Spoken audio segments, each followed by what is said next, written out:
Now look, over the past year or so, the Rogue Company lore has really been developing, and let's be real here, a lot of us want a Rogue Company story mode. Now the thing is, do you really know the story behind Rogue Company? Now don't get me wrong here, I think a Rogue Company story mode would be absolutely sick, but I'll be the first one to say it. I think it's a bit hard to keep track of everything that goes on in this expanding Rogue Company universe. So with that being said, let's get into what we can all expect from an official Rogue Company story mode and really dive deep into the world, the characters, the villains, the allies, and even the events that took place in the Rogue Company universe that you had no idea even happened. Now I think a good place to begin is to explain the world of Rogue Company. Where and when does this mysterious organization even exist?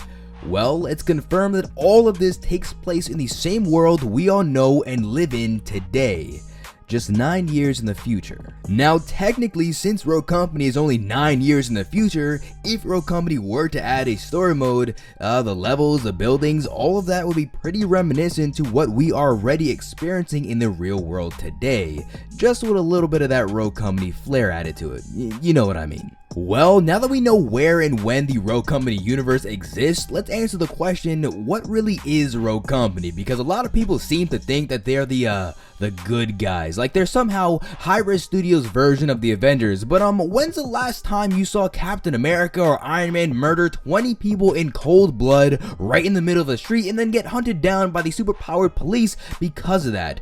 I mean, look, it's confirmed that the director, the leader of Rogue Company, handpicked Trench to, quote, help guide the group's moral compass. I'm telling you, Rogue Company is more closely related to the boys, not the Avengers. Damn, that got dark real quick.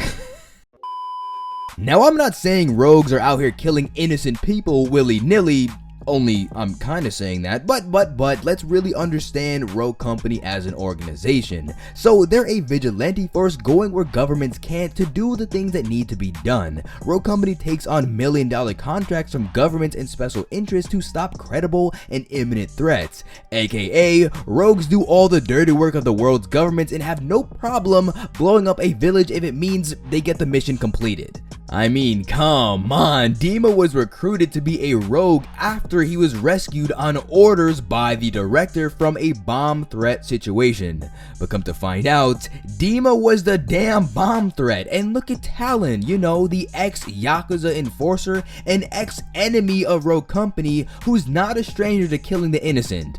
Look, I'm just saying, Rogue Company's a lot darker than you think. Oh wow. Oh wow. However, it is worth noting that Rogue Company will only take on contracts with their main goal in mind, which is to right the world's greatest wrongs. So they're not going to take on a contract that says, okay, go beat up that group of old ladies across the street, I'll give you $20 million for it. Yeah, that's not going to happen.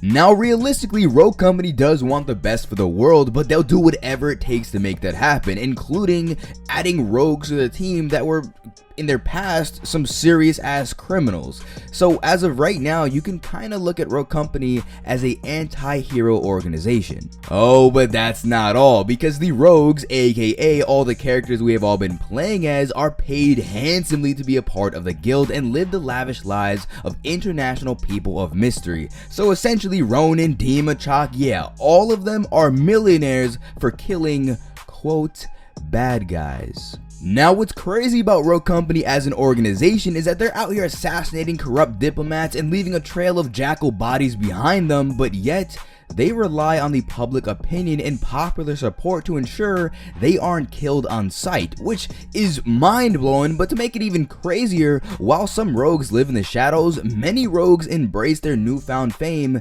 so the Rogue Company universe, give or take, is pretty damn similar to the boys.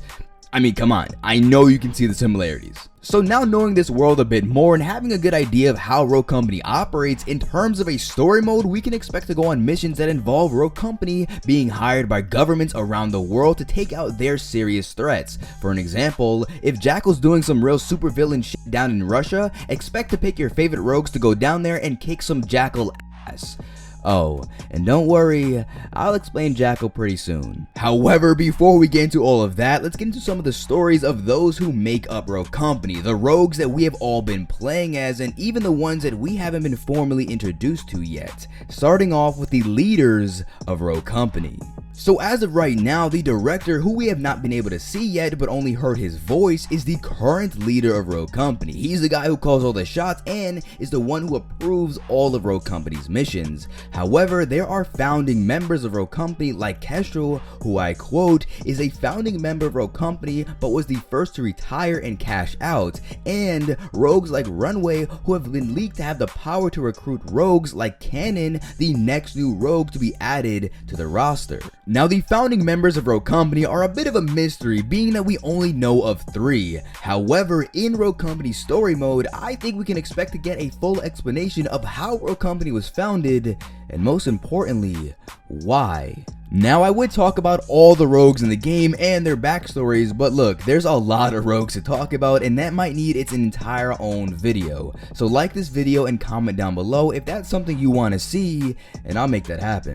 But, like I said, I'm not going to talk about all the rogues, but I will mention a few because a handful of these rogues really move the Rogue Company lore along and are directly connected to some very interesting pieces of the Rogue Company story.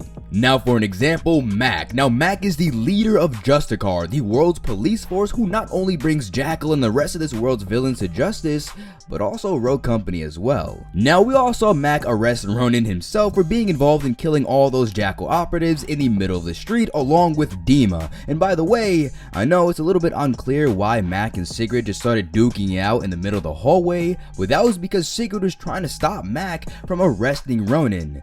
Yeah, Rogue Company and Justiciar, they don't really get along all too well. Now this is where things get real interesting involving Justiciar and where we can really start to get a clear idea of what kind of missions we'll be able to play in an official Rogue Company story mode. So we all know Ronin was arrested and then sent to lockdown, the prison that holds the world's dangerous criminals, which is where we get that prison outfit from Ronin. However, the lockdown map is clearly in shambles when you play on it, and that's because Scorch, presumably under orders by the director, broke Ronin out of prison. However, it seemed as though Jackal also had a hand in all of this as well. So way back in the Glacier map reveal, we get a snippet of a Jackal operative saying this. We're continuing our intrusion of the ship's network. Its systems will be offline for weeks. Our backdoor into the international finance network is in place. Evac is standing by. We're ready for them this time. I assure you, it won't be another lockdown. So based off of that, it seems as though Jackal was present in some capacity in the attack on the lockdown prison, but it's unclear exactly what went down. But that wasn't the only time Jackal, Justiciar, and Rogue Company were all in the same place at one time. Now right before Ronin was broken out of prison, Ronin gave Justiciar false information on where they can find Dima since he's also on the run. She sent them to Rogue Company's training facility, also known as Breach. But that's when Jackal showed up, and this time Justiciar and Rogue Company had to join forces to take out Jackal. Now I've talked a lot about Jackal, but who and what exactly are they? And yeah, I definitely saved the best for last. So yeah, Jackal is basically Rogue Company, but just evil. And I really mean super villain type evil. You remember the map The Hollows? Well, that's a secret underground Jackal base that was preparing to, get this, launch a stealth weapons platform into space. Man, what kind of evil villain is that? And on top of that, you know the map Glacier? Well, Jackal was the one who made that boat a damn battlefield because they were the ones trying to hack into the international finance network before Glitch had to stop them. Oh, but I'm still not done. So you know the map Icarus, right? Yeah, well, all that blown up debris that's on site, that was all Jackal's doing as well, and we know this because in the new revamped shooting range, we see this news headline on TV titled, "Jackal attacks across the world, Rogue Company's there to stop them," and this is clearly the Icarus map. But aside from Jackal trying to achieve world domination, they're also trying to completely eliminate Rogue Company, trying to pick off one rogue at a time. I mean, we've seen Jackal try to kill Ronin and Dima, assassinate Kestrel in her own damn office, and even Switchblade in Japan. Now look, Jackal knows Rogue Company is a serious threat, probably their biggest threat right next to Justiciar, and I wouldn't be surprised if we see some big attack on Rogue Company soon and really get to know who Jackal is exactly. I mean, Scott Gandhi did say this. Who at Jackal called the attack, right? Is it a series of people? Is it only one person? Is it just a mob of people who hate Rogue Company? Like, I wonder if we're going to meet any of those people in the future. Now that's not all, because there is a big mystery behind Jackal, and that is, why does Anvil and Vi both have Jackal skins? Now as of right now, there's not much out there explaining why this is, but I'll keep digging around to find out exactly why this is the case. And don't worry, I'll let you know everything. Now remember, this is only part 1, and believe me, there is a lot more to the Rogue Company story that has not been yet revealed. So if you're interested in the insane lore of Rogue Company, you might want to sub so I can keep you posted. And like I said, this is only a fraction of the Rogue Company lore, and already with what we know, if Rogue Company were to add a story mode, oh baby would that be amazing. But look, obviously I'm all for a Rogue Company story mode, but let me know what you think down in the comments below. But look, I'll see you in the next one. Peace.